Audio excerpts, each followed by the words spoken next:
Good evening, my friends. Good to see all of you. If you are watching live, please say hello in the comments. Tom Burns, welcome back to Wine with Wyan. Glad to be back. You know, we were together for a Wine with Wyan right before the world melted. That's right. Yeah, when we could do these in person and do fun things like that. Back when people could shake hands and hug. Yeah, exactly. It is very good to see you. If you guys are joining us, please say hello. Say hi to Tom. Tell him welcome back. What's up, Justice? Good to see you. Hey, Samantha. Hey, Tony. Good evening. Hey, Susan. Hey, Scott. Rhino. Good to be back here with you. Hey, Ted. Hey, Tony. Good to see you. Thanks for hanging out with us, everybody. So, hey, guys. Hey, Merch Metrics. Good to see all of you. So, Tom, congratulations on the publishing of this book, Why Doctors Don't Get Rich. There's a reason why we made it our book of the quarter. So you can add best-selling author to your long list of accomplishments. Now, I just want to be clear about something. We're doing this at night as opposed to our normal morning schedule because I believe you performed surgery this morning. Is that correct? I did. I had a little something else to do this morning. That's right. So you still practice, and so we're going to talk about that. We're going to talk about, and you work by choice, not because you have to. Absolutely. So we're going to talk all about that and passive income tonight. But first, we have to do something to kick this off, Tom. And do you know what it is? I can guess. It's something called the simultaneous sip. We ripped it off from Scott Adams. So for all of you who are watching, grab your cup or mug or glass, chalice, stein, tankard, thermos, flask, or bottle of wine, and join us now for the unparalleled pleasure that makes your passive income go up. It's called the simultaneous sip. Go.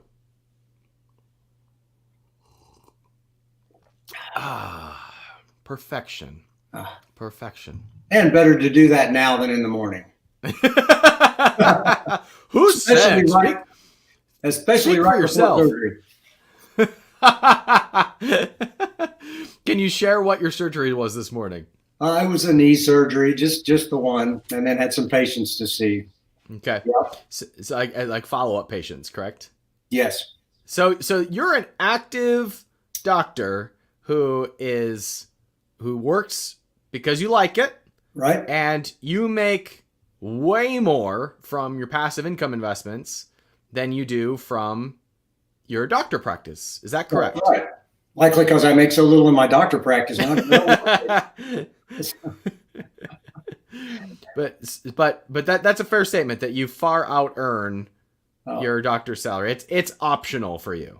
Absolutely. We're talking about a dozen years ago, finally eclipsed my full-time surgeon salary, and it's grown since then.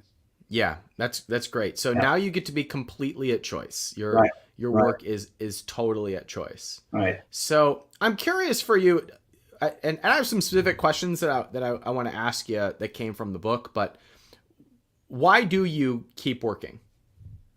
So first you start. I started this journey as a doctor. Didn't know I was going to do the other things, and I enjoy it. It's the connection. I just did a goal setting retreat recently and did my core values, and they ended up being, connection, growth, and adventure. So I like the connection of meeting people every day. I get to meet 20 new people every day, get to help them out a little bit. I sort of thought a few years ago about maybe not being a doctor because I could probably get more done, might be able to grow a business, grow my income. But I didn't like the feeling of not being able to go in and see folks that maybe I've been seeing for 15 or 20 years. And so still do it because I like it. That's awesome. That's great. And you said 12 years ago you eclipsed your doctor's salary. Yeah. So what was that like when you realized that had happened? It kind of hit me like walking through the house one day, because all I was doing was creating passive income, putting the money back into whatever business or real estate I was investing in, and sort of trying to pay little bills at a time and cover my lifestyle. I'd sort of done a little thing in my office and realized I'd covered all of my lifestyle, including the past 2 vacations that we had taken. And I realized I didn't have to work anymore. And so it was It was a little heady. I kind of sat around, fantasized about what I might do, and ended up going to work the next day and continuing to do that. I hear you. Hey, a bunch of you have just joined. So hey, Judy. Hey, Tiffany. Hey, Kyle. Hey, Olga. Hey, Kenan. Hey, Jamie. Hey, Carrie. Hey, Justice. I'd love to bring you into the green room, by the way, and introduce you to everybody. So there's a link inside the Facebook group for you to come join us. And any of you who want to get in line to run a question by Tom or by me, if you want to run it about your business, feel free to go ahead and get in line. The link is in the Facebook group for you to jump into the green room. Hey, Ben, good to see you, dude. Thanks for joining us. Hey, Kay. Hey, Alicia. Good evening, Brian. Good evening, everybody. Thanks for being here. How many of you read Tom's book, Why Doctors Don't Get Rich? So this was a signed reading for this quarter, and the reason why it was assigned was so many of you work full time or are in businesses that you haven't made that pivot yet, where it's by choice, where you're in business and you're doing the business for the cash flow, which is totally necessary for a while, or you're working in jobs that and you're bridging both worlds right now. You got one foot in business, you got one foot in your work, and there's a dance there. There's a balance there, right? So Tom has navigated that, but here's the thing that is so fascinating about this. Tom has been a surgeon for how many years? Oh, golly. 35 years. 35 years, right? So since he's been a surgeon, he's been a surgeon for 35 years. He's not replacing a $50,000 a year income. Right. He's replacing a much higher income. But also at the same time, if you've read Tom's book, or at least started to read Tom's book, and a bunch of you are saying in the comments that you read it, you know that high income earners are on a bigger rat race than people who are starting out with nothing. They're often more stuck than people like you. And so I tell you all of this because I want you to see that, like, if Tom can overcome this hurdle and help people get off that rat race, he can help you too, regardless of if you're an entrepreneur or if you're just looking to make that pivot. So Tom, real quick, before I jump into kind of my set of questions, why do you think high income earners, like doctors, struggle to get out of that rat race more than most people? Sure. I think a lot of it comes from our education system, and not a knock on the education system, but we're trained that way. We're trained to be specialists, and good ones. You want your doctor to be laser focused on being a doctor and making sure that he or she does what needs to be done to help you out. Same thing with your lawyer, your engineer, your accountant, and anybody that's doing something for you. So that's one thing. We're trained to be specialists. We're not trained so much to be generalists like an entrepreneur needs to be. We sometimes aren't trained to delegate people. So, and then what happens is we get rewarded for the time we put in. We get paid sort of that high hourly wage, and you can get to feeling pretty cocky about that. How much you get paid per hour. And it creates what we call the golden handcuffs. You make a lot of money, but Parkinson's principle, the expenses rise to meet your income. That's right. So eventually you're sort of on a treadmill. So it takes a little bit of awareness to try to break out of what you learned in school and try to learn from people like you and what's out there in books and seminars and things like that. So. And I see this with entrepreneurs too, where entrepreneurs get into a business. I had a consulting call with a client today who was talking about how they've gotten to business. They're doing very well for themselves, and they've got the golden handcuffs on their own business. Right. On the business that they built, that they created. Now they got the golden handcuffs. And we had this very long conversation that looked a lot like a reminder that we got into this game because we wanted freedom. And that was freedom to work if you want to, freedom to step away from it if you want to. And what I so admire about your approach, Tom, is you say that your kids' friends remember you as the fun dad. Yeah, my greatest. No, like Yeah, if remind me if this is correct. Do I remember you telling me that you always were there when your kids got home from school? yeah, I was almost always there in the afternoons because I got home fairly early. Not always, and it got better as each year went on, but tried to always be there when they got off the bus if I could be there. So all of this to kind of set the table for the conversation that I want to have, which is what passive income, like the goal of this conversation specifically about acquiring passive income, Right. is really designed to set you free so that you can pursue the things that you want, whether that is work or business or something else. Exactly. And your approach, Tom, is a little bit different. You really hammered this home in the book of you pursue income, not you're not a speculator, right? You're not betting on things going up. Correct. You are pursuing income only for that reason exactly, right? So Correct. so you are not a Bitcoin buyer. That's Right? correct. You are not a Wall Street buyer. That's correct too. You are, and I think, forgive me if I'm sharing secrets, but you told me on a walk that you exited Wall Street after the Great Recession and never looked back. Yeah, I actually exited before the Great Recession. So one time in my whole life, I looked smart, and I never went back. So yeah, maybe I'd have been smarter if I'd have gone back in when it went down to 6,700.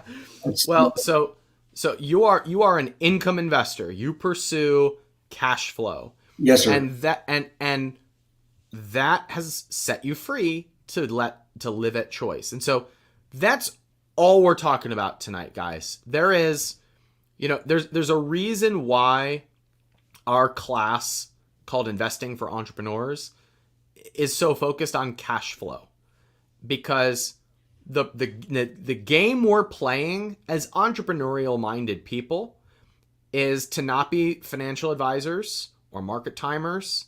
It is to have freedom so that you can pursue the things that excite you, whether that is going all in on your business or it's just traveling and being with your family.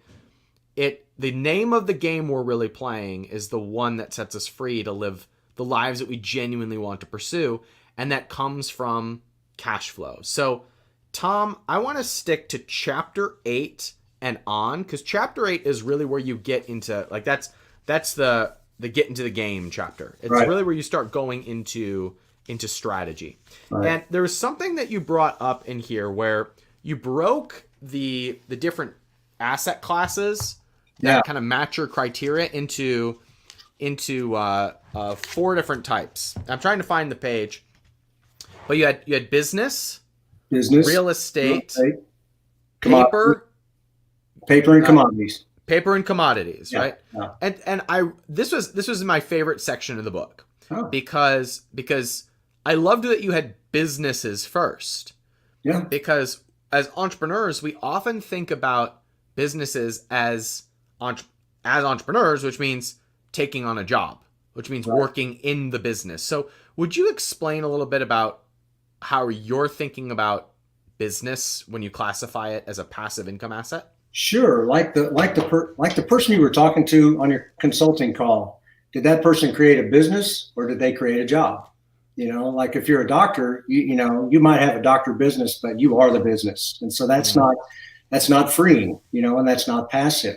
So a passive business is one where you've leveraged it out enough where you have, the perfect business is you're the owner. You've got a qualified president that knows everything about the business. They report to you once in a while you're in Tahiti on the beach, and your business grows. So as one of my mentors said, if you've got a good business, it grows while you're gone.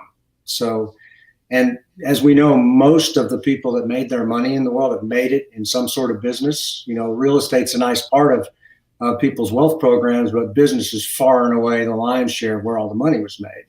So that's my version of a business. If I had the smarts to do it like you do, is to create it, leverage it with the right people, use systems, and then that business grows. You keep your finger on the pulse, but you're not necessarily doing the physical work yourself.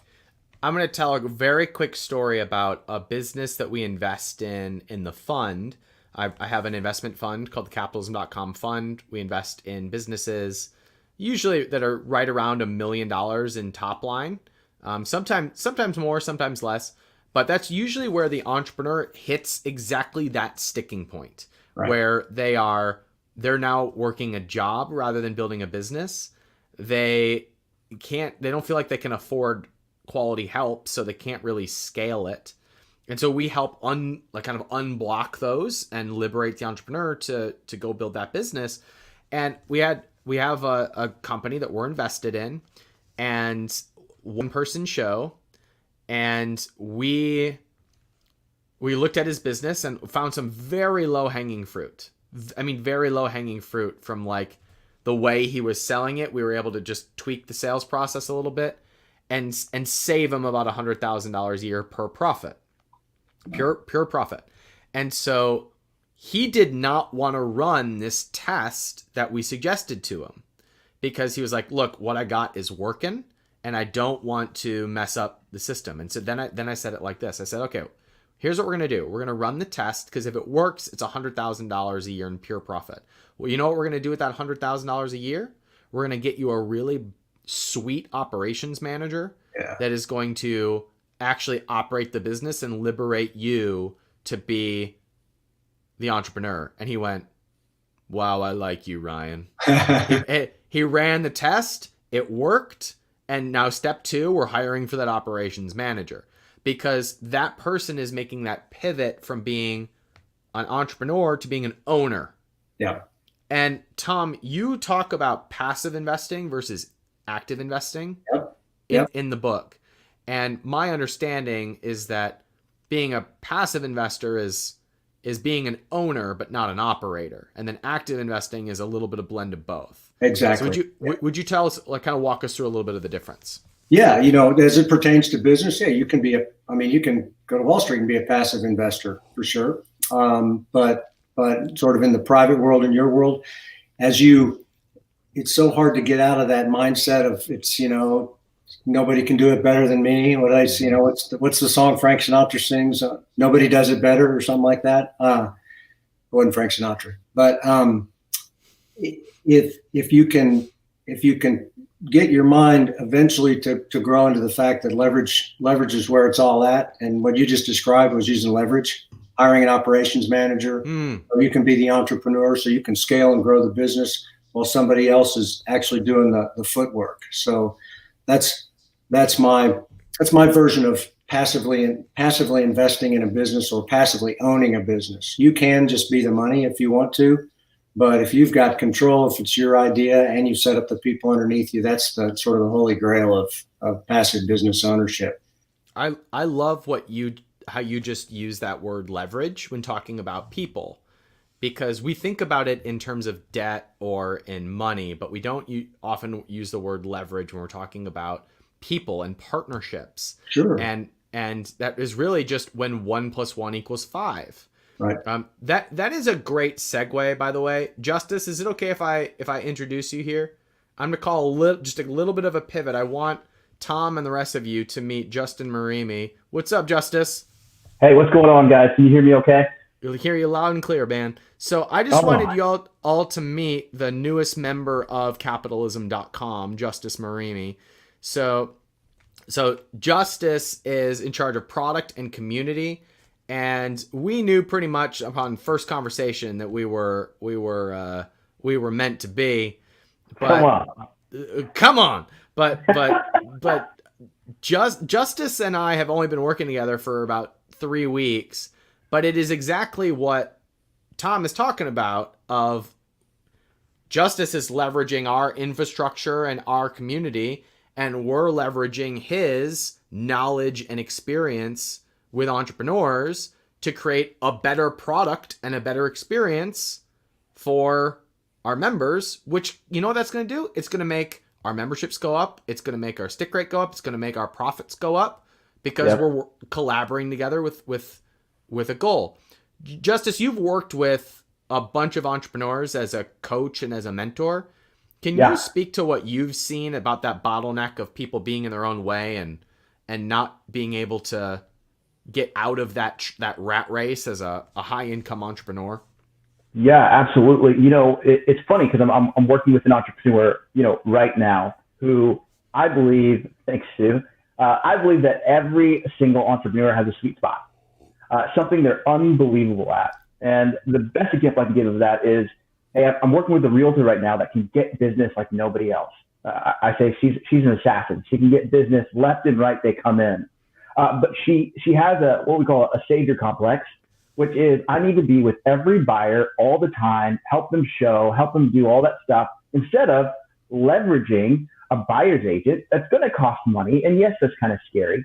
But I believe the more time you're free to be who you're created to be and what you're really great at, you can actually leverage that to bring more in. So what I see with a lot of entrepreneurs is they actually have a low view of self, and a high view of the little micro skills that help the business go along. And they can't believe that there might be somebody else that might be more passionate about small things and allow them to get above the mess and work on the business instead of steady working in the business. And so a little bit of the savior complex, a little bit of a fear of letting go.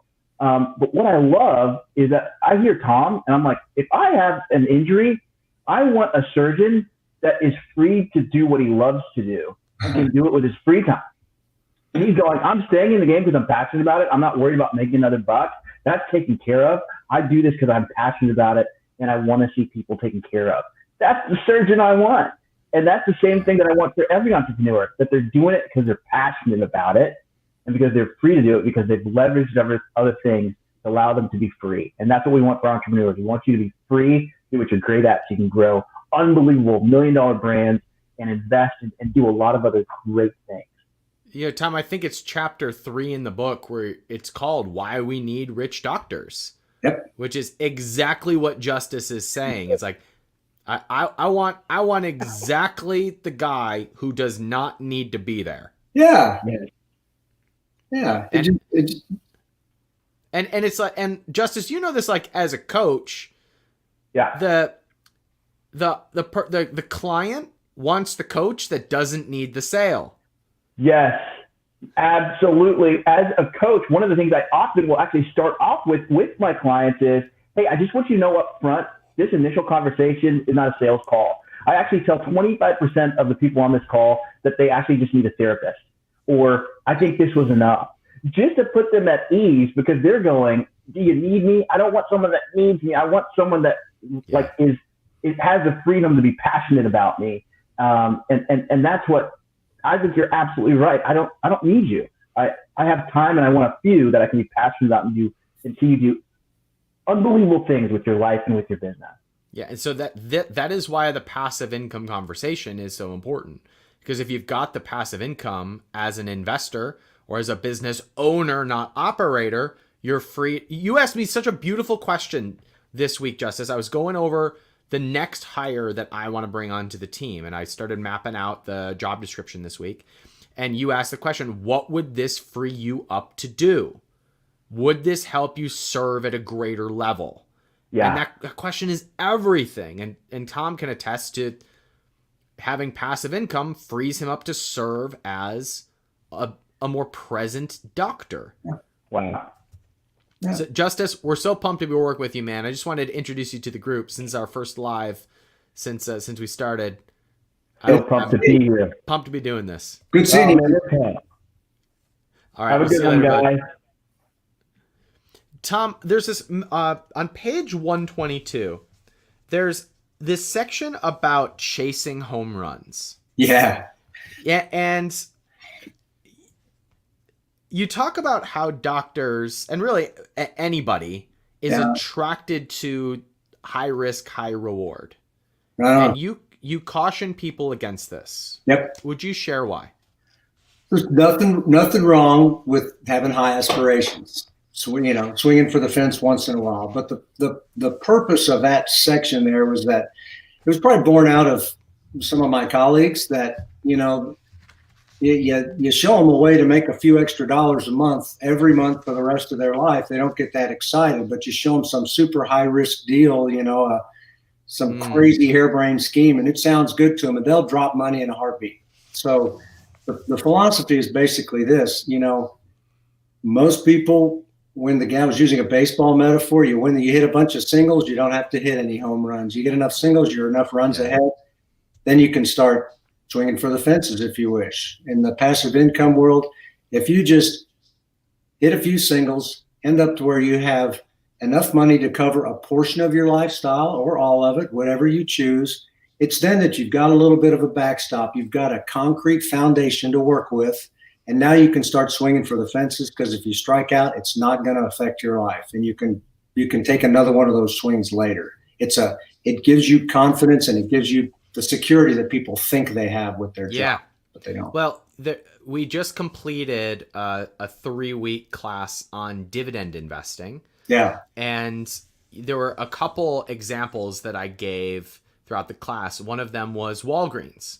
Walgreens at the time of our class was paying a 5.25% dividend, which looks like nothing, right? To most people, looks like nothing.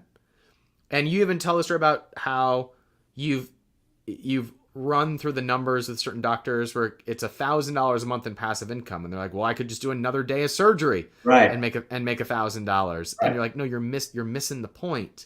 It's a little deposit into that bucket that sets you a little bit free." And 5% on something like Walgreens, some people would overlook. But since it's a increasing dividend, next year it's 6%. The year after that, it's 6.5%. It's 7%. Since we even recorded that class, Walgreens is up more than 10%, which is not buying Bitcoin at its low. It's not buying Tesla at its low, but it's a little deposit into the asset class that ultimately sets you free. So would you tell that story about the $1,000 a month and doing another surgery or selling another thing or whatever it is? And it's the compound effect. We keep forgetting that 5% is going to grow, and it's going to grow, and one day it's going to start making little babies.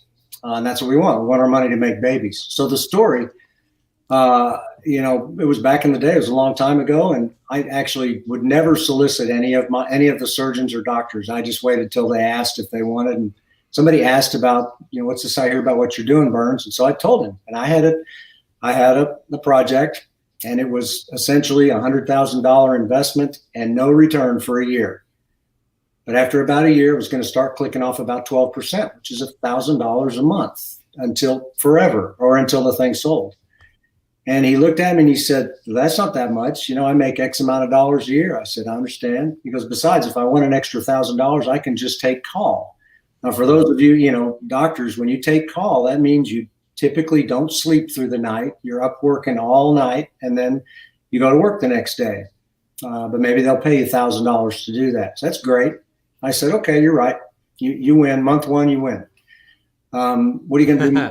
What are you going to do month two?" He goes, "Well, I'll just take call again." I said, "Okay, I got you. What are you going to do month three?" And he finally got tired of me asking that. But the process, then you can do it out on a piece of paper. He's going to work all night 12 times a year, make that $12,000. He'll be up $12,000 before the end of the year. Then I start catching up with $1,000, whether I'm sleeping, I'm in Tahiti, I'm with my kids, and that goes on forever. His $1,000 a month, if he gets hit by a bus or gets COVID or something like that, it stops in a heartbeat. So the point of the story was that passive income, like your 5% from Walgreens, it doesn't seem like much, but there is a compound effect. And Darren Hardy wrote a book called The Compound Effect, and Einstein talks about it. That stuff grows over time. My wealth didn't hardly blip the screen when I started, but it just grew a little bit, and eventually the graph started rising. So that passive income, you get it coming, and it starts funding your next investment, and then they start rolling over, and it really compounds quickly. And then one day you realize you're free, or you're partially free. And the thing is, it starts so insignificantly that most people overlook it. Absolutely. That doctor, that emergency room doctor, passed up on $1,000 a month because it was insignificant to his life. Right. Missing the point that compounds over time until it replaces your income. And Go ahead. What he missed is maybe he's missing $1,000 a month. But he's missing the education he would have gotten and the feeling and the adrenaline rush of getting that check for not doing anything. You know what that does? That encourages you to go do it again. So not only did he miss just $1,000 a month, he may have missed creating his own freedom in 5 or 10 years or less. Yeah. Tom, I have some questions about chapter 11, which is about leverage. Sure. But before I do that, we've got a full green room of people who want to run something by you or me. Awesome. So Tiffany, Mike, Ben, Paul, I was wondering if we could pivot over to some Q&A. You down for that, Tom? You bet. Let's do it. All right. So Tiffany, you were first, so I would give you the floor, but your camera's not on, so I'm going to skip you while you put your camera back on. And I'm going to go over to the good Dr. Ben if he is down. I haven't seen him in quite some time, and he's wearing a Sriracha shirt, so I got to bring him on. Here we go, Ben. Dr. Ben, welcome back. It's been a while. Good to see you, my friend. You too. It has been a while. Hey, Tom. Nice to digitally meet you. We got Liz, my wife, here in the back. Hi, Liz. Joining us. Anyway, I wanted to hop on because, I found your book through Ryan's investing course, which I went through, like that and just ate it all up. So, hey, this book looks really interesting. It's talking to me. So I'm a radiologist. All right. My residency in 2017, and then promptly retired from that as I started a physical products business during residency. So a lot of the stuff that is in your book, I've only about 100 pages in so far, but it's really resonated with me. So I remember thinking a lot of those things during residency that you were describing. And in 2018, about 6 months after I finished residency, I got hit by a metaphorical bus with a health issue and was out of commission for like 3 months, which made me really, really appreciate the fact that the team that I built in the business was still running everything, still bringing in money, not passive income, still have to work for it, but I was able to take a little hiatus and still be okay. So I can really appreciate that. And I guess my question is maybe a little bit more specific than Ryan was thinking it could be. But my business partner, Peter, who's an ER doc, we're both doing this business stuff kind of full time now. I work like 2 days a month at the VA hospital. And we recently closed on a $2.2 million apartment complex syndication. Good for you. We got a group of physicians together that knew what we did with business, and they were looking for ways to get involved. And we said, hey, we're going to do this real estate thing. And I was really interested with the talks that you had in your book about real estate and everything. Yeah. And so my question is, we partnered with some guys that are experienced with syndications and are working with them on that. And we want to do more and bring more physicians in. And I guess my question is, what advice would you give to somebody who is on this path? It sounds like, you were on a similar path very early on in your passive income journey. That is a great question, Ben. I kind of like Ryan says in his book, 12 Months to $1 Million, document your journey and kind of get it out to folks. They like hearing. People love to hear about success, especially when it's people like other doctors. They'll really resonate with you.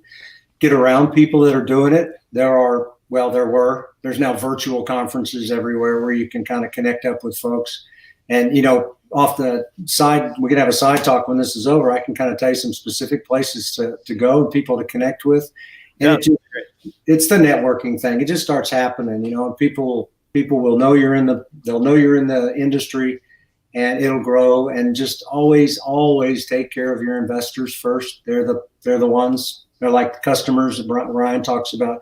Investors are your customers, and they mean everything, and they'll stick with you for a long time. That's what I told Peter. I said, if we're going to do this, we got to make sure we always put the people in the group first, always, and us second. Right.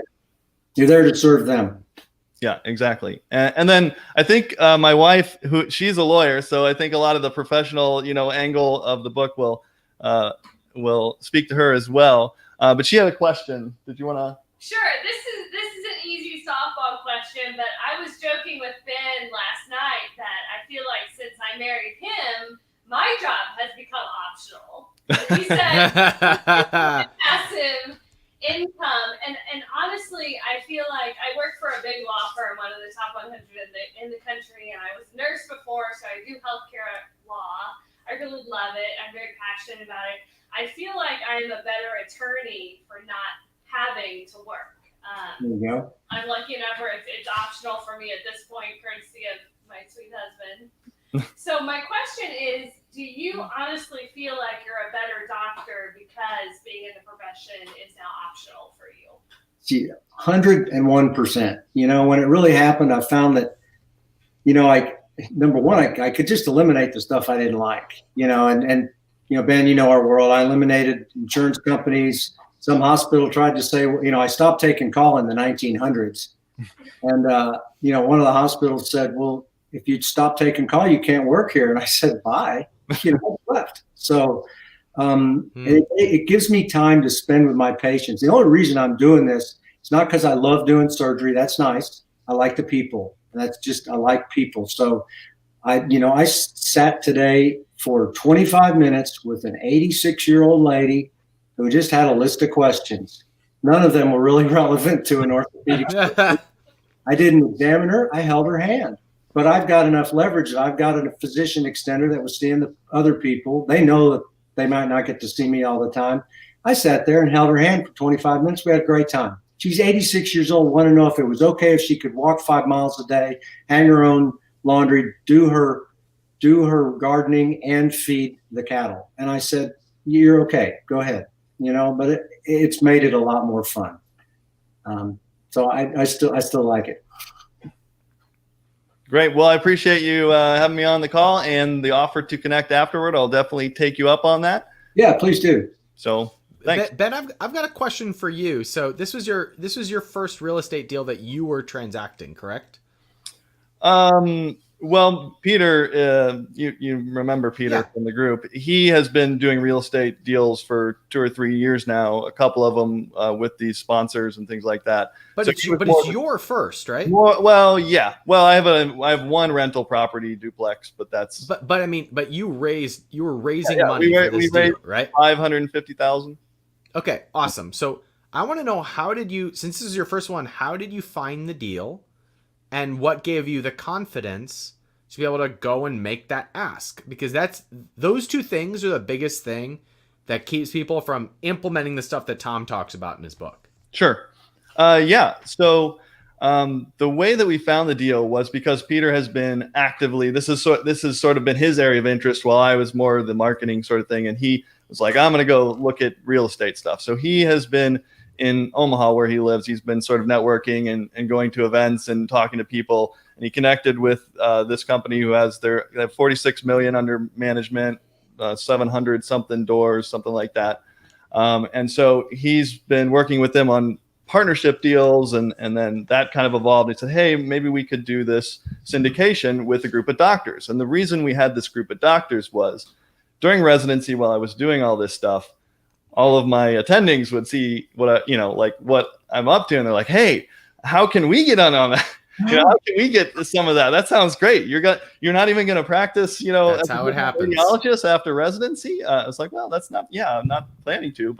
And so we did a couple projects with them that actually ended up going really badly, and they lost money. Most of it, 2 of the 3 that we did, lost money, and one of them was a big enough mistake that we just said, this is our fault.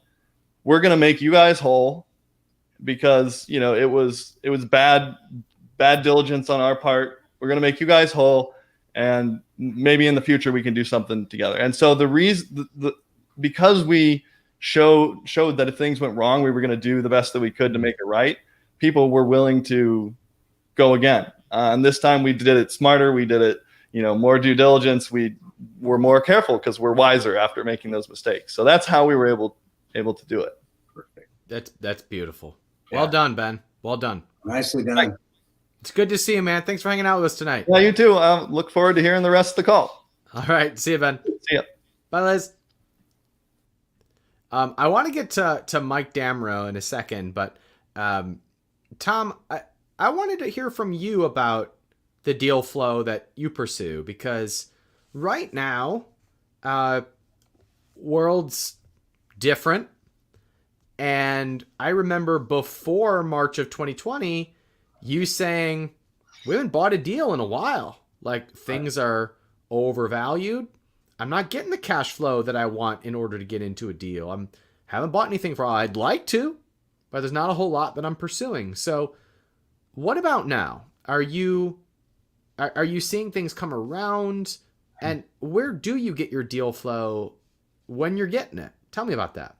So they've not come around. In fact, cap rates have declined, which means prices have actually risen slightly during COVID. It's shocking, but apartments, we're in the apartment world. We're still underbuilt. There's still quite a demand. Certainly you can make mistakes, but there's a lot of money out there, institutional money that's chasing deals. And so they're selling at really, really high valuations. We use what's called a cap rate, which just, is the lower it gets, the more expensive. So that's one thing. No deals yet. Do we know there's some problems out there? There's a lot of single family homes that are at the 90-day point. High percentage of single family homes are at 90 days delinquent. We know that. So what's that going to do? And there's a point to this. Most people may or may not lose their homes. Where are they going to go when they lose their homes? Yeah. They're going to go to apartments. And apartments aren't perfect, but everybody still wants them. It's still a darling, along with self-storage and industrial. So we haven't found anything to buy yet. Others seem to be finding some, but I see the deal flow really contracting, and folks are getting some deals. They're either finding a needle in a haystack, or maybe they're more optimistic than we are on a pro forma basis. So we still build. Where do we get our deal flow? It's just we've been getting it from, we know brokers all across the country, lenders across the country, developers, contractors. So it's that huge net and network of people that continuously bring us stuff, and eventually we put it together. And since I asked you, I'll comment as well where my deal flow comes from. I don't look for deals because I am not a full-time real estate investor. So I have a point to this. Stick with me for a second. I invest in real estate, but I am not a full-time real estate investor. It is where I put my money for cash flow. Right. I put a portion of my portfolio into long-term dividend-paying stocks. I put the cash, like the profits at the end of the year, into other cash flow assets like real estate. But I do not pursue deals, because how many of you think that I can find a deal before Tom does? Not going to happen. Why? Because Tom's been doing this for 30 years. He's got a network of people. He's got a track record. They're not going to talk to me. Now, if we were to flip it, if one of you is looking for a business advisor and business investor, you're not going to call Tom. You're going to call me. You're going to call me because I have that track record. I have that deal flow. I have that network. But guess what? When Tom finds his next deal, he can call me and I'll wire him money. And that's called participating in a private placement. That's investing with the investors.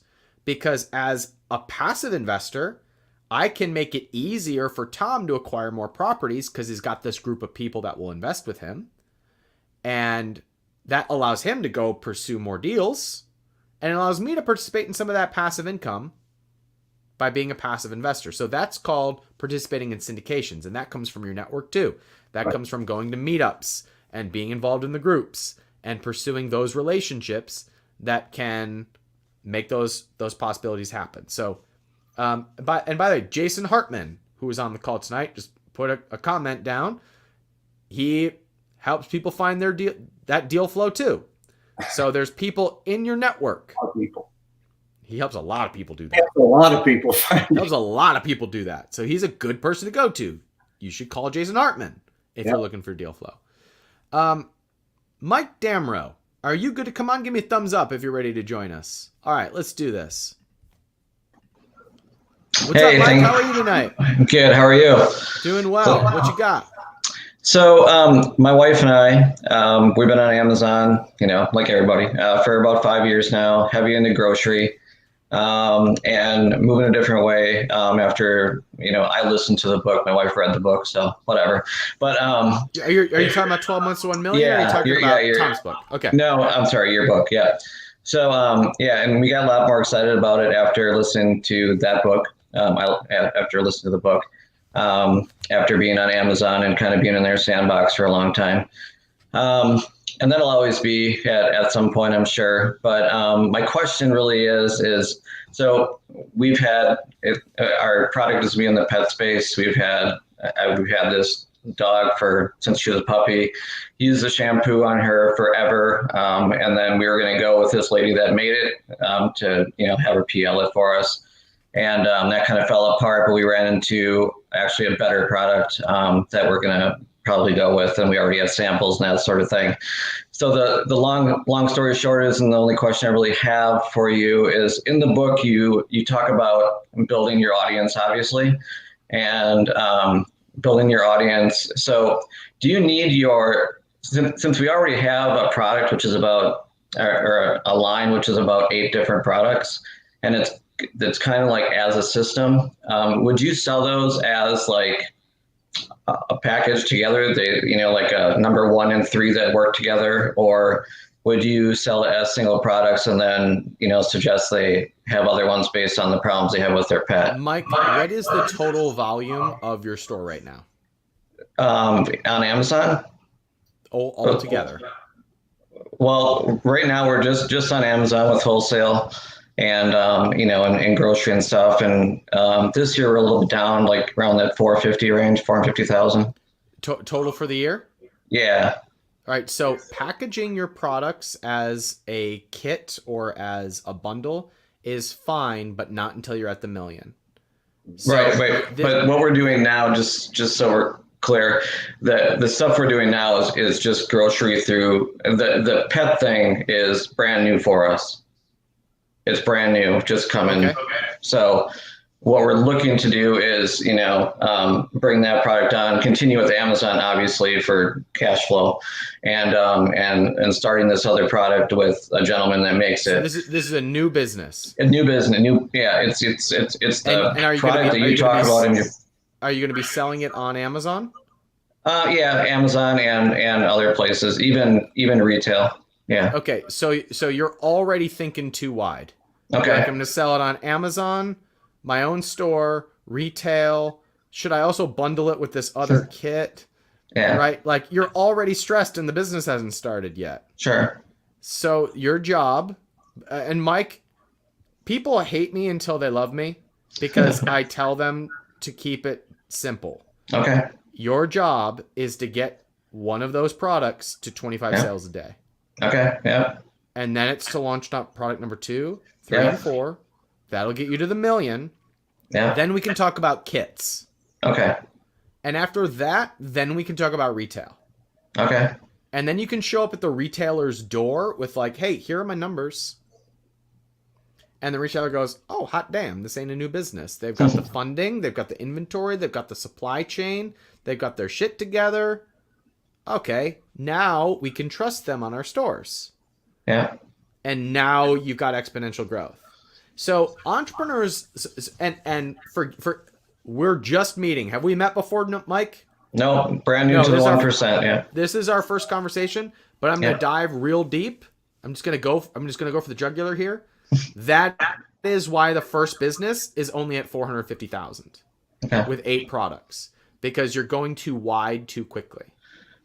No. And so if you were to fall on the sword of whatever your one hero product was and get that to 100 sales a day, the rest of the business would grow faster. Right. But the Amazon is other people's products, wholesale, grocery. It's not our product. So that is that's that. It's pure cash flow for you. Yeah, it is. Yeah. Right. So avoid the temptation of doing too many things before you have proven the idea, proven the marketplace, proven the price points, proven the brand. Mm-hmm. And so many people bite off more than they can chew, and then they try to force it. You want to be more like Tom, where you do not need this business to grow through retail because you're doing so well on Amazon that retail is optional. Okay. You wanna not have to launch that product that looks good on paper because the other products are selling so well because people love them. You want to not have to be at Amazon's beck and call because you've got a raving customer base that loves what you've put together, right? That's a business. Okay. And you can only do that if you start with that small intent of, I'm going to make one really great product. I'm going to launch it to that seed audience. That seed audience is going to carry me to 25 sales a day. It's going to look real slow at first, but then you're going to get that cash flow that's going to make product number 2 faster and then faster and then faster. And you'll look up a year from now and you'll have $1 million business with a raving customer base that will buy from you on your own store and that will go to the retail store and buy it. This last week, I saw a product that I had seen on Instagram and I saw it in stores. I was like, hey, I know these guys. And I bought them off the shelf, right? Now, had I never seen them before, I would have never bought them. I wouldn't have even noticed them on the shelf. Right. So that's why it's a linear progression that then hits an exponential growth curve. Great. And my last question would be, so when we talk about in your book about building, your raving fans of your base and that sort of thing, when you start that, whether it be Facebook or Instagram or whatever, are you starting it with your actual brand, or are you starting it as a discussion group to have that base start and then introduce your product at some point? I think you should do it as your brand. Okay. Unless for some reason you find it easier or more advantageous to do it as something else. Okay. So Perfect. The path of least resistance here is really your friend when it comes to audience building. Because and the reason is because most people will overthink it and force it and thus sacrifice the connection and the intimacy that actually makes building an audience special. Okay. Right? So like the reason why you will trust me moving forward is because we're having an intimate conversation right now. Yeah. And that couldn't happen if I was worried about the numbers on this discussion.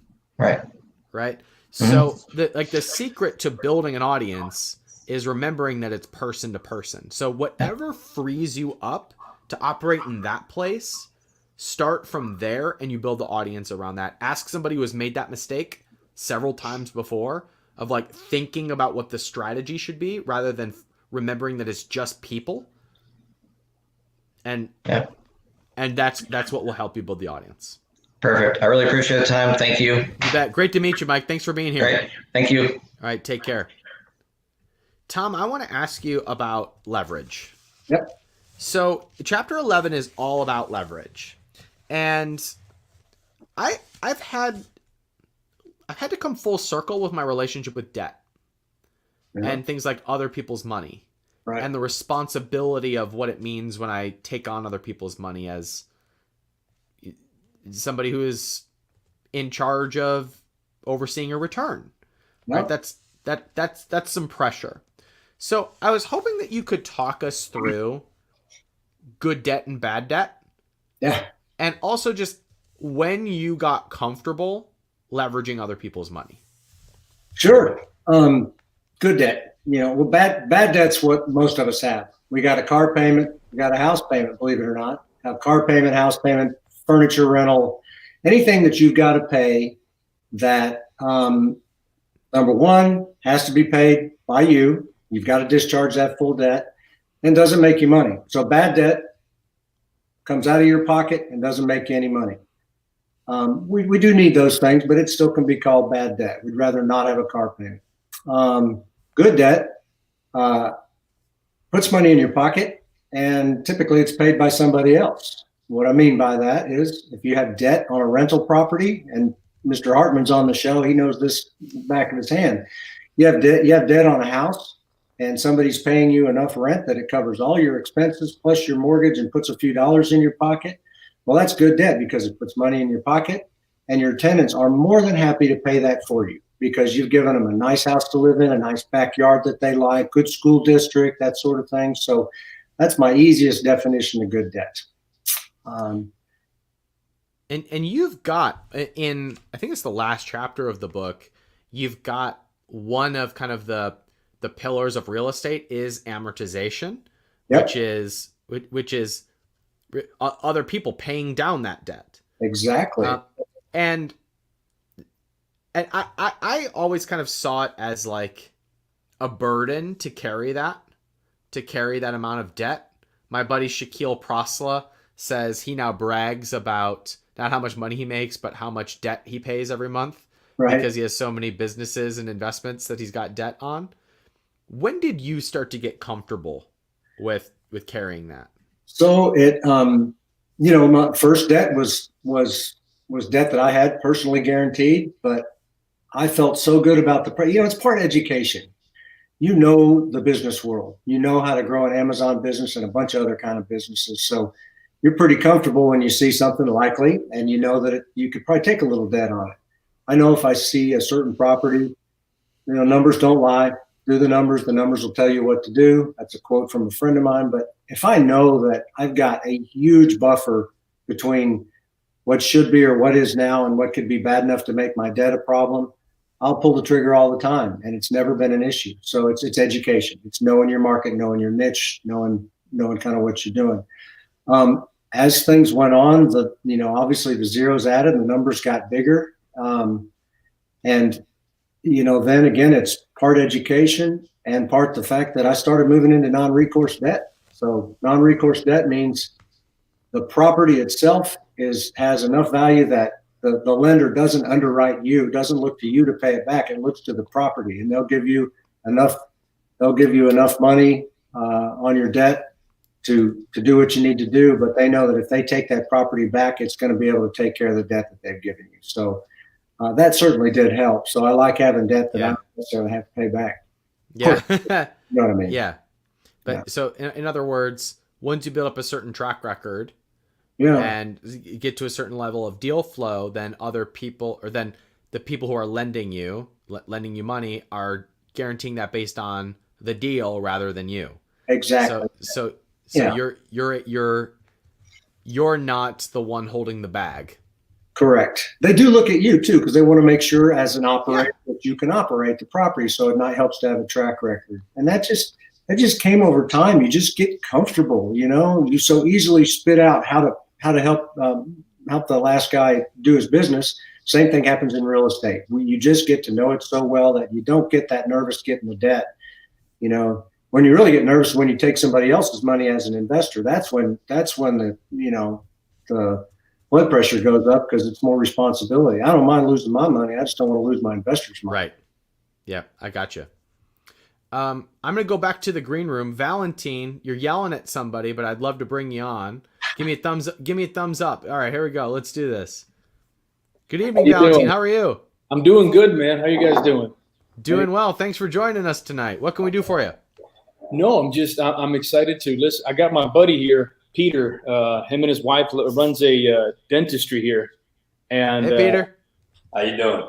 So I'm getting him in on the 1%, bit by bit here. Good. Yeah. So, Good man. I'm just going to take this off top. He's an awesome consultant. He knows way more than he think he does. And then he runs the office, taking it to above $1 million fairly quick. They've had things go against them 3 times, a hurricane. Yeah, the office got destroyed by a hurricane and then a pandemic, which shut us down for 3 months completely. But they kept rising it back because of the quality. Now I keep telling him, hey, why don't you start going into consulting? And he thinks he's not ready. That kind of mentality is what I'm like. And I just want to throw it at him right now. That mentality is he is more than ready to do that. I'm sure that he is. But how do you get over that? How do you at what point does he feel that, you know what, I can do this, and he can start training other dentistries that are opening up and showing how to do that? I thought I got invited for drinks. No, you're done. I'm fixing this shit right now. Well, I mean, I'll answer this from a business perspective, and then Tom can add his 2 cents from his medical background. But in consulting, you have to kick yourself out of the equation. So the key to consulting is remembering that your goal is not to be a certain thing or be better than anyone or even be qualified. It is to find the problem for the client and solve it.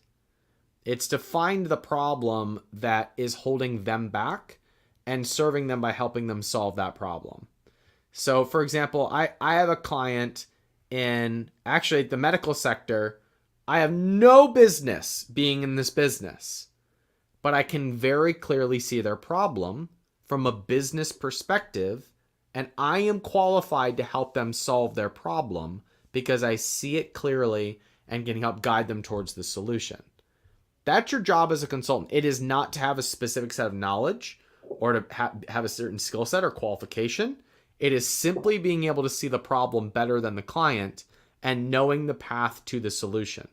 And so your past track record, your past business failures, your past wins are all irrelevant. All that's relevant is if you can help the other person navigate a certain challenge. Tom, I'm curious from your medical experience of how you would answer this question. Sure. Now don't forget, now as a consultant, you're still trading your money for your time for money.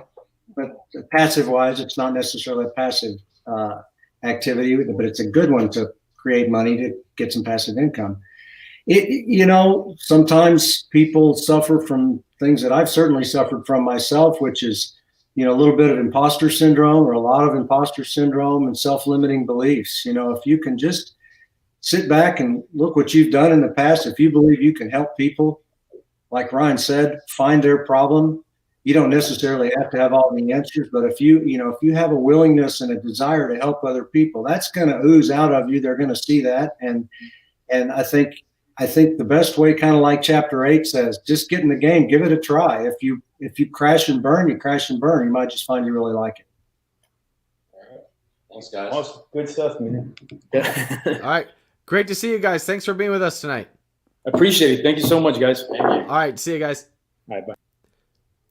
Hey, final call for the green room. If you want to come hang out and ask Tom a question or ask me a question, go ahead and click the link inside of the Facebook group and you can come join us. Amanda, I see you. Paul, I see you. You guys, if you guys turn on your cameras, I'd be happy to bring you guys on. Tom, I've asked you this question before, but it still surprises me. You are a very successful investor. You're building a lot of these properties. That sounds complicated. I don't know if it is, but it sure sounds complicated. You operate your practice and you do surgery several times a week, yet you've always got time for me.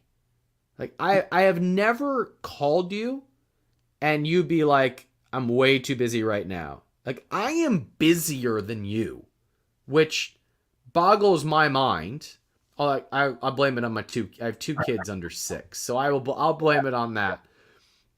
But you are a very active parent. We go for long hikes together. You wrote a great book and you wrote the thing, right? You wrote the thing. Yeah. Yep. And so there's I guess my question is how the hell do you have time and peace of mind getting so much done? I'm not Superman. I'm not as cool as you make me out to be, but yes, you are. Who wouldn't answer Ryan Moran's call? But I've gotten, I'm still sometimes a little poor at delegating. I'm still, we're all still working on stuff. I'm still working on my own leverage for my own businesses, but I just gravitate to the things that give me joy in life and that really make a difference and that are most important. So I just prioritize. So, as you've said before, there's certain phone numbers that no matter what you're doing, you answer them. I also answer the important ones. I hit delete or ignore quite a few times on other calls, but usually not if they're in my phone book because people are important. I believe every connection is important, and if they're in my phone, they're important to me. So if there's a name on it, I'll answer it. And even if I'm busy, I'll say, can I call you back? So I don't know how. I'm maybe probably not as busy as you think. I've got 2 awesome kids. I don't have to parent so hard anymore because they're as old as most of your, students probably. But they're great kids, and they don't require parenting time anymore. But I get to hang out with them a lot. So I don't. That was kind of a long I don't know answer, but I try to do things that are important to me in life, which is what that passive income gave me the ability to do. Yeah, but there's also such a nugget of wisdom in this is you only do what is important. Yeah. Right? And so like I'm still learning this lesson as an entrepreneur of how much dumb shit I do. It's like how many calls, I don't take a lot of calls, but how many emails I answer that I shouldn't be answering. Or even that I'm doing it from a space of I'm already overwhelmed. So when I get the email, it's just another thing on the plate. Right. And what I've noticed about you is because you're so at choice, you choose a lot of things and you're happy in them. Yeah. Like you choose to mentor that person and you enjoy it. Yeah. You choose to write the book and you enjoy it. Yeah. And so you have peace of mind and then. It's like you have freedom and then. And most people do the opposite. It is, I'll do the thing so I can have freedom. I will take the client I don't like so I can have the freedom. I'll start that business I don't want so I have freedom. And you say no, freedom first and then. And I used to think, Tom, that you had peace of mind because you had wealth. But now I realize after I've gotten to know you, is that you have wealth because you have peace of mind. Yeah. And you talk about this in the beginning of the book where you say that wealth is a mindset. That freedom is a mindset. That the way we think about things is everything. It's a little bit surprising to start a book about wealth with some thoughts about thoughts. So tell me why you decided to start the book there. Look, everything starts there. Everything starts in the mind. Every product that's ever been produced, every play, every movie, it all started as a thought. And if you've got negative thoughts or thoughts that aren't successful, for lack of a better word, then it's not going to manifest into something that's beautiful. It's not, the magic's not going to happen if it doesn't start in your brain. So, and you have to, and it depends on what you think wealth is. Wealth doesn't have to be a bunch of money. You can make a small amount of money and have small expenses. And if you're just free and you want to just travel the world or travel the country or whatever your pocketbook allows you to do, if you're free, if you've bought back your time, then you're a wealthy person. So I was asked the other day on a podcast it was run by a millennial. He was a super guy. He was 23 years old. And he wanted to know what my number was that demonstrated wealth. And he hated the "it depends" answer. And he's a great, it depends. It always depends, So I have a story in the book about a guy who makes $50,000 a year, but he's free. He's bought his time. What is that worth if you're 30 years old and you've bought back your time forever? So I am not perfect. I want to be the guy you think I am. So be the person your dog thinks you are. But the guy I think that you are is somebody who wakes up and enjoys going to the office most days, is present with his patients, comes home and either reads a book or watches TV or has lunch with one of his kids or his wife, takes a call from a friend or a mentee, and then goes for a hike or does something fun for recreation. That sounds pretty good. And that's the guy I think you are, and that's the guy that I want to be when I grow up. Well, I appreciate that, and it is fun. and life is not perfect, but I always, even back when my wife and I first got married, I always told her, and we had no money, didn't come from money. We didn't have any money. And I said, whatever we do in life, let's just make sure we have fun while we're doing it. So I know, because she reminds me I said that, and we were pretty dirt poor back then. So maybe that's what it was. I've always wanted to have fun. I mean, we're not here to not have fun. So you can make anything fun if you use your mind for it the right way.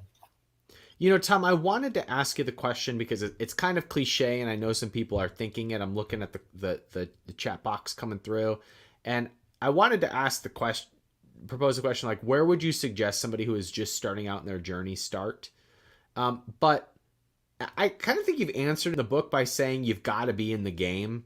It's almost like you start once you get in the game, not you figure it out and then you go. Yeah. And I think the answer to that question is like, you just start super small and you buy dividend paying stock, or you get an investment that pays you $100 a month, or you do something that adds a little bit to the passive income side of the equation. Is that how you would answer that question, or would you answer it differently? No, you did a good job. You know, it always starts with finding out what's out there. You know, some people you talk to and they'll say, I had no idea. So that's one thing. Learn what's out there, and that's easy. There's books, you know, there's stuff online, there's stuff, you can get it everywhere. But you're right, getting in the game. It's like our dentist that we talk to, you know, he can just give it a shot. Do a consulting gig, you know, he either blows it or finds out that he's awesome at it. And then you start learning more, and your reticular activating system starts kicking and starts working, and you start finding the things that really resonate with you, and you get good at it. And you're right, start small, because if you make mistakes, you may have, if you make mistakes, you'll have small losses, and those grow from there. So I want to give the floor to Curtis, who just joined us in the green room. Curtis, give me a thumbs up if you're ready to come on here. All right, let's do this. Good evening, Curtis. How's it going? Good. How are you guys doing? Doing well, sir. What can we do for you? So, Tom, just want to say nice to meet you. I'm an investor in Rosario, so great. Oh, excellent. Great to meet you. Thank you very much. Yeah, so my only question is just like, so right now I'm still very much on the operator side of the business. So agency of about 50, 60 people or so. And I'm just, thinking about how to make the transition over to the owner side and the manager side, as opposed to just being the operator that's in the business. Yeah. So I don't know how relevant it is to this conversation specifically, but just want to get your thoughts on that. If you guys have gone through that, or any kind of thoughts to help out there. Is it a real estate business or yeah, it's a marketing agency, but I'm thinking about it from now, in how everything is being operated now to now future businesses as well. So just kind of thinking about the transition from operator over to, kind of the manager side. Well, now one, if it was real estate, I could give you some pretty good information. But the first thing I'd do is I'd find somebody that's done that before, tap their brain, pay them whatever they need to get, and learn how to do it. I'd find somebody that's done it before, because it's that kind of quantum jump, right, Ryan, from being the operator and being in there forever to finding out to figuring out how to manage the thing. So that's right. I'd go find somebody that's done it before. Curtis, how big is your team right now? So the business is about 60 people. So that's 60 people. That's big. Okay, so you're used to hiring people, you're used to managing people. So what is keeping you out of the owner's chair of being replaced? So for myself, I'm more of the in the weeds, hardcore kind of nerd side, where I'm managing the accounts. I'm really in the business. It's really built off of that standpoint. So, hey, that's positive in my eyes. So here, let me a brief story. I don't know if you were here at the beginning of the call, but we were chatting with Justice, who is a member of our team that just joined us starting about a month ago, and his job is to spearhead the quality of our products and improving the quality of our products in our community. Guess whose job that was before? Me. And I pride myself on like creating a great product. But you know what it did? It kept me stuck in the business and actually prevented me from creating a great product. It allowed me to create good products, but not great products. I need help to create great products. You know, and the role that I'm hiring for right now is somebody who is in charge of email marketing. Guess who has sent every email that capitalism.com has ever sent? And so I am taking little splinters, and this is how it relates to what Tom is talking about. I'm basically reinvesting in my business and sacrificing a little bit of short-term cash flow to create leverage that will lead to long-term growth. But but it took a big humble pill for me to realize that it was actually best for my customers for me to be replaced. It's best for my team members if I am replaced. And that being in the weeds of everything was actually a disservice to them. So you running a team of 60 people and still being in the weeds is a little bit confusing to me. So I either need some more data to be able to help, or you need to tell me what's keeping you back from doing that.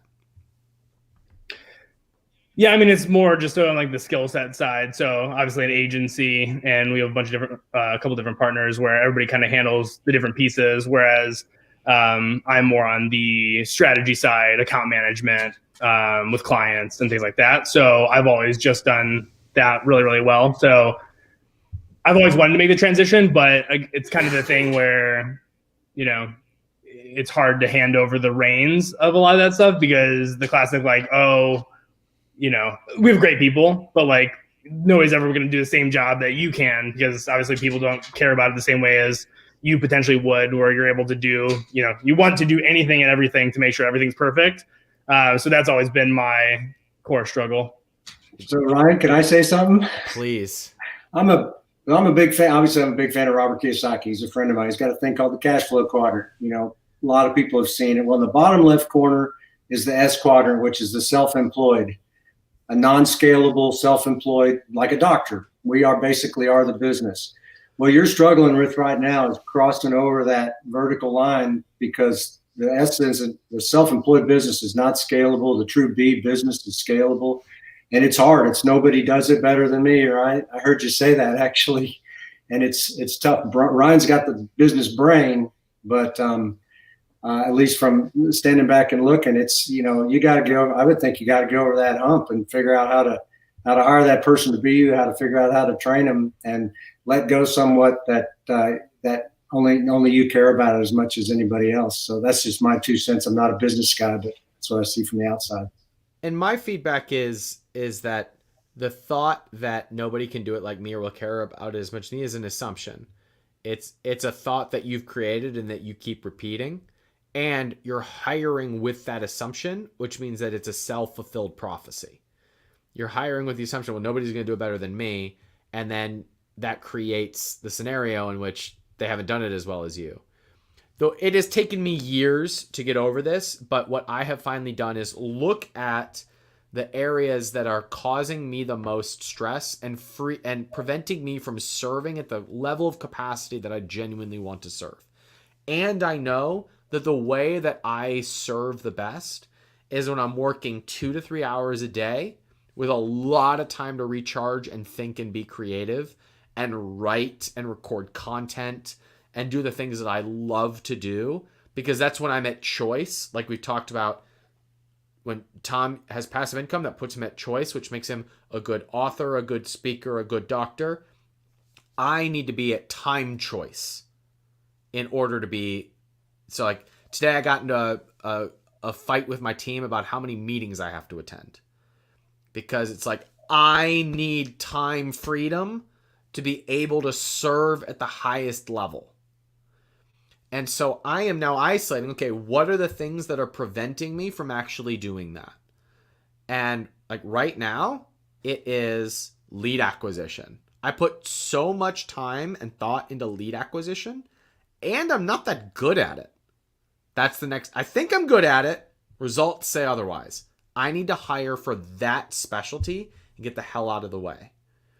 I do so many coaching calls and so much like unscalable shit for our members and for clients.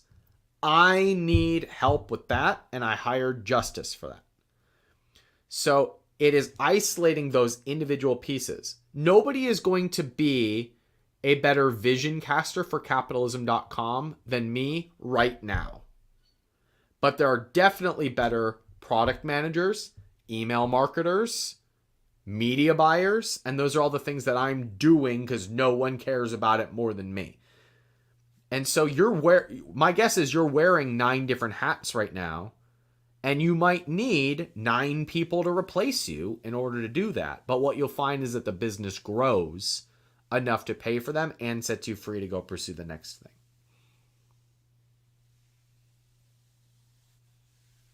Yeah, totally agree. Curtis, how did you discover Presario? I mean, it must have been through you. That's what I was hoping. Or it was either through you in some fashion, or it was, I think Tom was on your podcast or something at one point in time, but I think I might have found Tom right before, and then I was like, wow, that's great. But it's one of those two. Well, I appreciate you, Curtis. That's for sure. I'm just trying to justify that I provided some amount of value to Tom in our friendship and our life. That's all I was trying to do there. So thank you for making me feel good about myself. All right, Curtis, good to see you. Thanks for hanging out with us tonight. All right, thanks, guys. Good. Hey, we're going to conclude the night. Ben requested 2 more minutes with you, Tom. Okay. He had one more question, and I mean, how do you say no to a doctor in a sriracha shirt? So let's do it. What's up, Ben? What did you want to wrap with? Yeah, thanks for the second go around here. Liz is back here just loving this whole thing. Good. I just finished my very strong old fashioned, so hopefully I can articulate a good question here. But okay, so you mentioned that so real estate was your vehicle of choice for growing your passive income, and you mentioned apartment complexes and self-storage and one other thing that I can't. Industrial. Yeah, at least that's what's kind of doing well right now. Okay, so my question is, from the perspective of both real estate and passive income as a whole, what is your take on the concept that diversification is for wealth preservation and concentration is for wealth creation? I think that's Warren Buffett. I agree. Now, I agree. I think focus maybe creates more wealth, and that's focus is maybe something I've lacked in my 35 years, but that's why I keep going, I guess. But diversification certainly is helpful. I mean, I don't go so far like Warren Buffett. If somebody says diversification for people that don't know what they're doing. If that was me in the stock market, absolutely, that would make sense for me. But focus. The thing about focus is it grows. Once people know that you do something really well, they keep coming to you, and opportunities keep coming to you. And so, I think focus is. I think it does grow things bigger, faster. And I fully admit I've lacked focus over time, but that's my answer for that.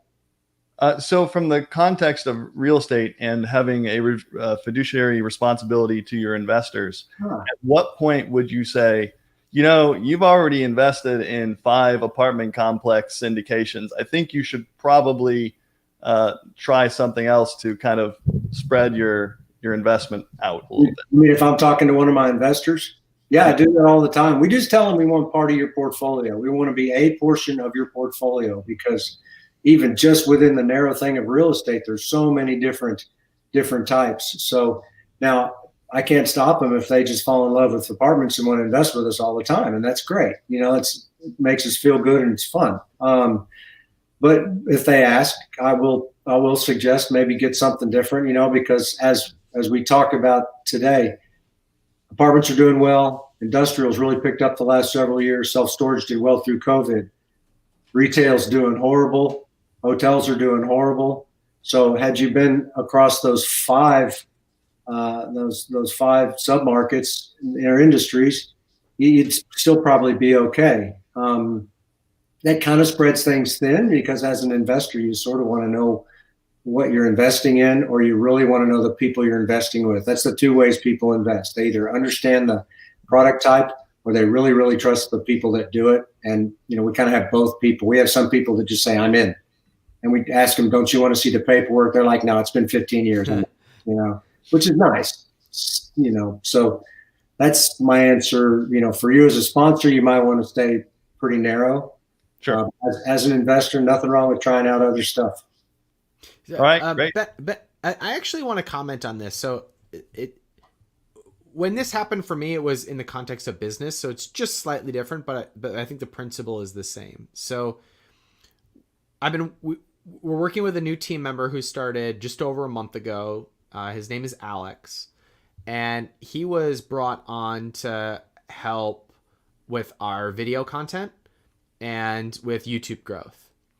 And if any of you who are watching this have noticed a shift in the quality of our content, that's Alex's handiwork. And Alex has really fallen on the sword and advocated that we need to pick one platform and just absolutely go all in on this platform. And if you've been following me for a while, I've been all over the place. I've dabbled. I have a podcast, a YouTube channel, a blog, an email list, and an Instagram. And sometimes I do political rants on Facebook and Twitter. Right. So I am the exact opposite of focus. Even though I feel focused, I haven't been in practice. And finally, after several weeks of chatting with Alex and starting to get a little bit of a snowball rolling, I said, I finally understand. And this is, we hours of conversation and looking at examples. I said, I finally realize that if we go along with this plan that you've outlined, it's kind of like I've been scattering seeds for a long time.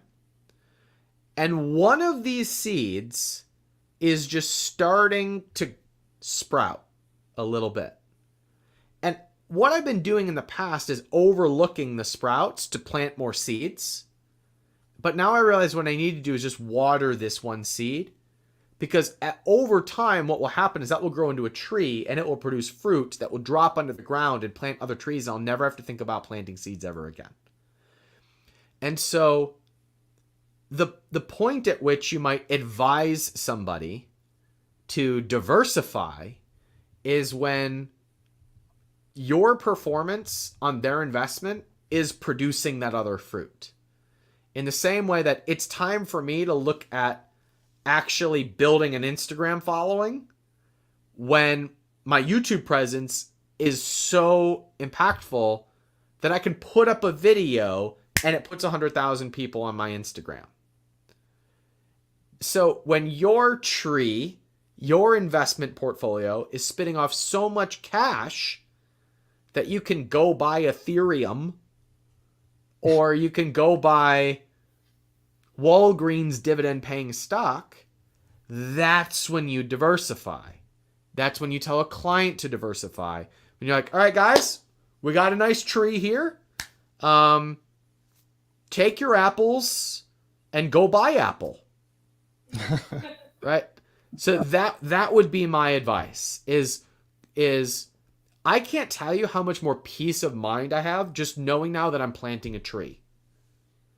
And it's a little baby sprout right now. But go plant a tree, man. And go plant a tree with your investors and then go have them diversify. Gotcha. All right. Plant a tree, feed your stallions. Thanks, guys. I'm There out. you go. All right. See you, Ben. We'll talk, man. By the way, if you want to help me out by planting a tree and you're watching this on YouTube, like this video and hit that big old subscribe button. Tom, I love every minute of us hanging out. Me too. Absolutely.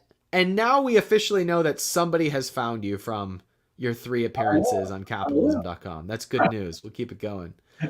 I don't think you're taking on new investors right now, but if you are, give a quick plug of where they can find you. And if not, I know you're starting to do the whole personal branding thing. Oh yeah. So give us a quick plug for where people can find your work. Okay, guys. Yeah. So I'm learning how to do all this stuff Ryan just talked about. And but it's fun. It's a journey for me. So you know what I did, Ryan? I just got in the game.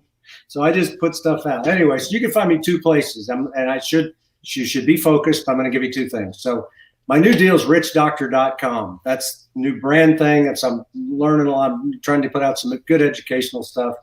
But Curtis probably found us at presarioventures.com.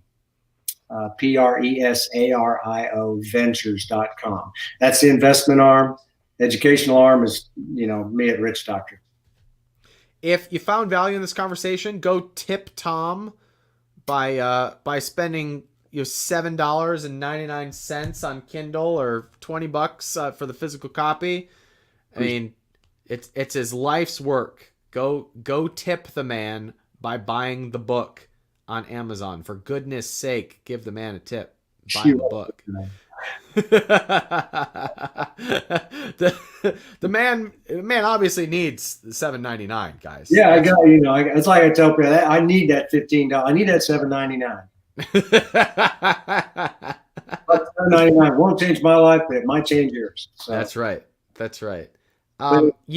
If you're watching this on a replay somewhere, I'd love for you to put a comment on a question to something. I have been asking Tom and telling Tom that there are people who would pay a premium to work with him in a small group of people and participate in possible deal flow or networking that came from Tom's several decades of relationships and advice. Would you just leave a comment if you're the type of person that would want something like that? All this does is help me prove a point to Tom that he should release some sort of mastermind offer or premium offer that gets into his network and involves hikes and coffees and smoothies with Tom to work on their mindset and their strategy, and then participate in his network and his deal flow when they're at the level where they can do that. So if you are that person, reach out to Tom at richdoctor.com and let him know. And I'll teach Tom how to put together a waiting list for people who want something like that, because I think it would be a huge value add, and Tom's not sure he believes me yet that people would want that. And so I want you to tell me. There's already yeses coming in the comments. So we might get you your buyer's list after this call, Tom. You guys have a great resource here, and he'll push you to succeed. So yes, you can put me at tom@richdoctor.com, and somehow we need to go tip Ryan as well. Tom, I so appreciate you, man. I'll see you on our next hike. You betcha, buddy. Let's get to it soon. Thanks to everybody else. I really enjoyed the time.